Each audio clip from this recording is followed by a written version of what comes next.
So mga kababayan, nagbabangayan na ang lahat at huwag kayong magsabi na ano, na huwag mag-away-away, tigilan na 'yan, magkaisa no, no, no, no, no, that's very corny, yung ganyang standpoint. Very much huwag na, huwag bati-bati na lang. Mga kababayan, hindi nga po kasi puwedeng magbati kasi merong peke sa laban na ito, may manlilin lang. And luckily, hindi na ako ang isa lang sa nakakahalata. Banat bay nabubuking na rin niya ang kapikian ng iba. Dahil nga sa sobrang pagbebenta ng mangga, nagtataka na ano, ba't masyadong binibenta 'tong mangga, ba't masyadong pino-promote? Bakit? Nasa payroll baga. Ha, may bayad baga? Nagtatanong tayo. Bayaran baga? Bakit kung todo promote? Okay? So, ayan actually hindi lang po si Banat Bay ang nakakaalam sa mga peke na ito. Mismo Harlika knows about it, Spokes Harry Roque, um, Doc Lorraine Badoy, even VP Sara. Okay? Maraming nakakaalam kung sino itong mga peking supporters, aka Hudas, aka Trojans, aka Aminatics, aka double agents. So, nung ako pa lang ang umiimik-imik nito at sina Maricar at sina Van, walang naniniwala, 'di ba? Naglayasan nga yung iba sa page ko, 'di ba? Nag-unfollow, nag-unlike, nag-unsubscribe. Ba't hindi niyo damihan? Dapat ubos kayong lahat kahit, 'di ba? Dapat 1,000 na lang ang aking followers. Oh, 'di ba? So, at saka ang technique kasi po ng mga double agents na ito ay huwag niyong kausapin si Maui, ganyan 'yan. Kung sino-sino yung mga pinagmeme-message, mapa-grupo man, 'di ba yung malalaking grupo na Duterte supporters, pinagko-contact nila, mapa-vloggers, huwag niyong 'yan ang bungad nila. Problema nila, may mga kumontak sa akin, "Maui, ba't ganito ang sinasabi sa'min, wag ka raw naming kausapin." Tapos sabi ng ibang vloggers, "Itapik ka raw namin." Sabi ko, "Ewan ko." Kung todo sila pasaklolo, mas malaki ba akong threat sa kanila nung umimik ako na mga peke sila? 'Di ba? Tapos na ang eleksyon, puwede na ngayong magbardagulan. Wag niyo na sabihin yung mga tigilan na yan, toxic. Ang toxic yung babaeng yun kasi imbornal nga ang bunganga. Wala siyang funny bone, walang nakakaaliw sa kanya. Boring siya, dami niyang dead air, 'no? Diyos ko, ang kanyang English ay very Filipinized. She doesn't sound like a native speaker of the English language. Ining, ang pag-i-English mo ay ano lang, mukhang aral lang sa Pinas. At yun nga rin pala ang tanong, Ining, saan ka talaga nagtapos ng iyong kolehiyo? Ha? 'Di ba abugas siya? 'Di ba nag-abugasya ka? Sabi mo, ito ang sabi niya mga kababayan, I have a video of it. Anyway, pinagmamalaki niya yun sa kanyang vlog. Na siya raw ay gumraduate sa isang school na second to Ateneo ang tuition fee. So ano ito? UST, LaSalle, ano? So maybe you graduated from a private school na pumapangalwa sa ranking sa Ateneo. Ateneo being the top one, and then your school or your university or your institute na mahal din ang tuition. Hindi ka naman siguro graduate ng Brand. Di ba may international school dyan sa Laguna na Brand? O, mahal-mahal nun. So, anong school yan, Ining? Yung second to Ateneo ang kamahalan ng tuition fee next to Ateneo. Hindi mo mabanggit-banggit. And also, bakit you flunk the bar? Bakit lumaga pa ka sa bar kung dyan ka pala nag-aaral sa second to the most expensive school in the Philippines? Ay, bulok baga ang turo dyan? Or bulok kang estudyante? Anong pinagagagawa mo sa buhay? Baka naglalagay ka lagi ng tubig sa condom. Mabibi ko na naman yun sa akin. Yun ang pinagkakabalahan mo, ang maglagay ng tubig sa condom, Ining. Picturean ko kaya yan. Anong school yan? Bakit lumagapak ka? Kung second to the most expensive school yan in the Philippines. Sige nga, pangalawa sabi mo sa Ateneo, bulok ang turo. Ano, pera-pera lang? Or bulok ang estudyante? Oh. Tsaka, Katwiran mo na ano, na ano ba, na take down yung kanyang ano, mga dating social media account kaya wala siyang mga old post nung panahon ni PRRD basta na lang sumulpot yan, eh. Basta na lang nagbida-bida. Kung hindi dahil kay Sas, eh, hindi yan, 'di ba, hindi yan makikilala. Awa ako kay Sas nagpapatay ng camera 'pag nagla-live sila siguro humihiga at umiidlip si Sas.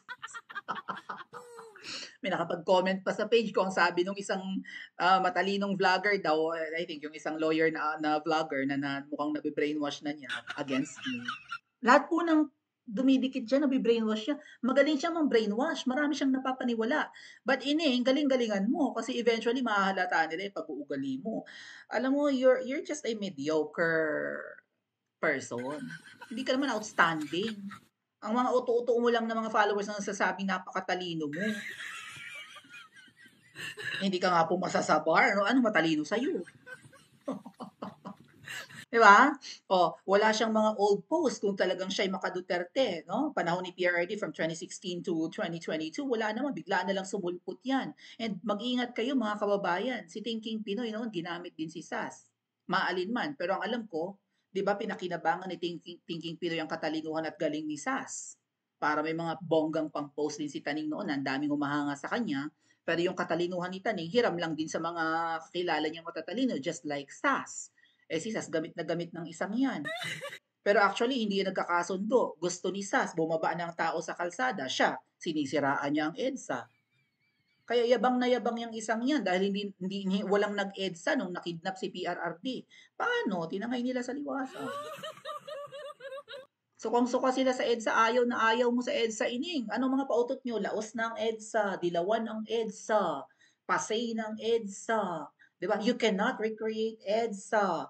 So you can recreate liwasan. Ano ang endgame kung magliliwasan? Yan ang tanong. Anong ma-achieve nyo sa liwasan? Sige nga, mapapababa nyo yung iwi? Ay, at least yung kami nag-attempt, di ba? We tried. Sinabutahe lang. At hindi rin sinuportahan. Pero kung ang lahat ng mga kababayan sumuporta sa amin, sumali sa amin, at napuno namin yon, that's the fourth people power sana. Bakit mo pinipigil ang EDSA ining? Nilalait-lait mo pa nilangaw. Sabi mo, ba't pumunta ka doon sa amin nung marami ng tao, tumungtong ka rin sa lamisita namin na stage? Kasi that was organic. You think kung may malaki kaming budget, hindi kami maglalagay ng bonggang-bonggang stage doon, tsaka may pa-LED na katulad ng ginagawa sa liwasan, di sana nakapaglagay rin kami doon, nakapag-set up rin kami ng malaking entablado, no, para bumuhos ang tao. Wala nga eh. Kanya-kanyang ambagan. So, ang stage namin, lamisita, mga kababayan, bumili ako ng upuan. Tanong nyo sa EDSA Friday Group. Bumili ako ng matibay-tibay na upuan. Magkano yung 3,500? At kung ano-ano pang ginastos ko dyan, ikaw ining nangolekta ka ng pera para sa EDSA, kaya ka napilitang pumunta.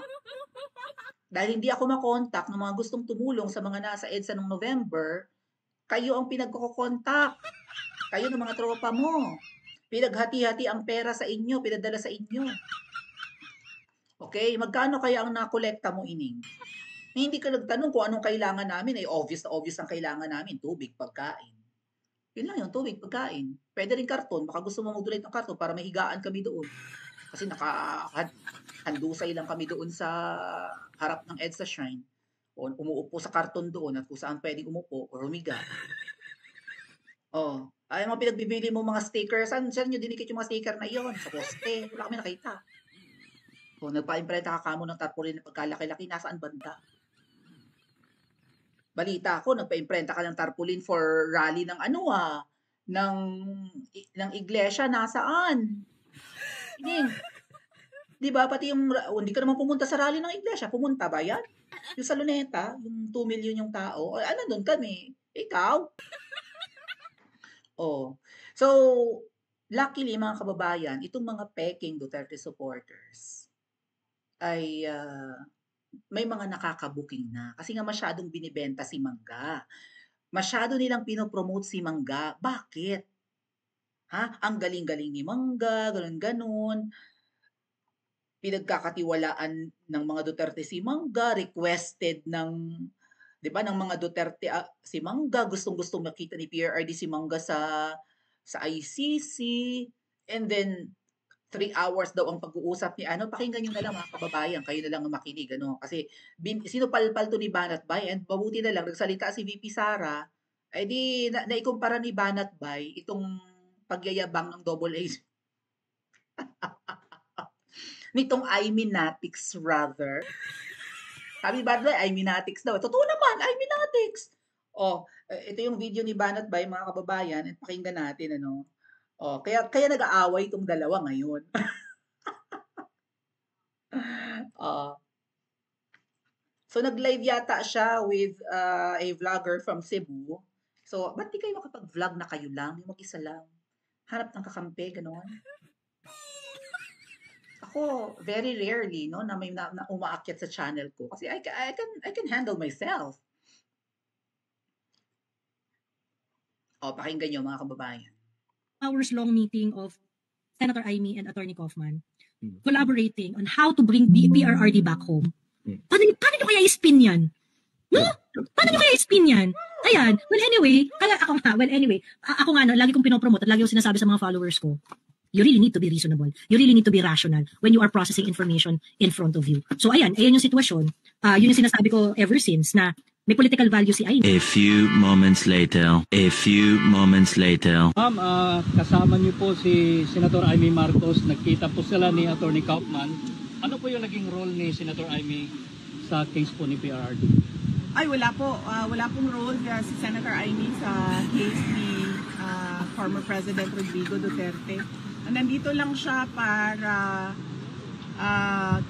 kausapin si Attorney Kaufman. Kung ano man yung napag-usapan nila, wala ako doon. So, mas mahalaga siguro na makausap ninyo si Senator Amy Marcos. At, ano yung isang tanong, sir? Yung role niya? Wala siyang role po. Either sa defense or doon sa ICC prosecution case, wala pong role si Senator Amy. Ito nga. Few hours long meeting of Pakinggan nyo. Senator Amy and Attorney Kaufman collaborating on how to bring PRRD back home. Paano nyo kaya i-spin yan? So, yeah, nag-edit si Banat Bay ng video na in a way na supalpal ni VP Sara, yung pinagyayabang ni Jollibee na si Senadora Amy ay nakikipag-collaborate kay Attorney Kaufman para mapakawalan si PRRD. Eh, ang sagot ni VP Sara, walang role si Mangga. Ining, napikon ka. Nagsagutan. Mamaya natin pag-usapan yung sagutan ni Banat Bay. Nagsagot. Napikon siya. Bakit nag-share? Ano magagawa mo? Yung statement mo kasi at ang pinagmamalaki mo na tutulong at nakikipag-collaborate si Mangga para makawala si PR. Parang gusto mo palabasin na hero yung boss mo. Boss mo ba yan? Hero yung idol mo. Eh, hindi totoo. Walang role si Mangga sa prosecution or sa counsel ni PRRD or whatever. Or sa legal team. So, nambubudol ka ining at binuking ka ni Banat Bay, nagalit ka lang kasi yung statement mo is kaiba sa sinabi ni VP Sara. Even si Miss Marlica, ayan ang abangan nyo. Feeling ko one day, magka-clash itong si Jollibee at saka si Miss Marlica. Nga lang, at si Miss Marlica, hindi pumapatol sa isang yan kasi ako, makinig ka ining, chipangga ka. You're cheap. You're not worthy of Miss Maharlika's attention. Yun. Kasi, i-chika ko na lang sa Princess Maui 2 sa susunod na live kung ano yung pag-usapan namin ni Miss Maharlika. Ay, mag-like at subscribe kayo sa Princess Maui 2, yung backup channel natin. Kung dyan kayo nanonood sa Princess Maui 1, I'm gonna save that so I can make bulong-bulong this cheka. Sa susunod nating live. Ano? Ining, mag-subscribe ka rin kung gusto mo. Dali lang po ha.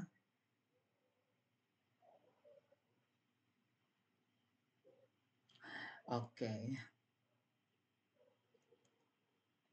And pag-aaralan ko rin po kung dapat kong i-reveal sa inyo kasi private conversation namin to ni Miss Maharlika patungkol dito sa bida-bida. Pero binanatan kasi dati ni bida-bida si Miss Maharlika eh. Nakakaalibad-bad talaga siya mga kababayan. Parang may sinabi siya kami, gumanon siya kay Miss Maharlika. Alam niyo naman yan, palengkera. At ang dami. Alam mo, girl, bigla ko naalala si Nino Barzaga. Mas malala ka doon. Yun yung branding mo. Partida ha, edukada ka. Bar flanker nga lang. Anong sinasabi yung UP Baguio yan? So, ang UP Baguio, malang tuition, mga kababayan. Ay, ang UP is a state-owned school. Ang sabi ni Bida-Bida, siya ay graduate ng isang school na pumapangalwa sa Ateneo ang kamahalan ng tuition fee. At hikahos daw siya noong mga time na yun. Wala raw siyang pambili ng libro, kaya lagi siyang nasa library. Kung ikaw pala ay bookworm at babad ka sa library, but you flunk the bar. Banat bay, kung mapapanood mo ang video ito or kung may mga nakakilala sa iyo, kontakin mo ako, no? Kung anong mga gusto mong malaman tungkol sa Jollibee na ito, easy share ko sa iyo. Wag kang back down or whatever, no? Wag kang magba-back out sa laban na ito kasi natumbok mo na eh. No, na-booking mo na peking Duterte supporter itong isang ito. Kasi mangalicious naman pala ito. Katulad ng pagkakabuking mo kay Thinking Pinoy, Banat Bay, natumbok mo rin tong isang to. Kaya ang katanungan, mga kababayan, ito ba ang next female Thinking Pinoy? Pa-comment po sa comment section at mag-like and subscribe din po kayo.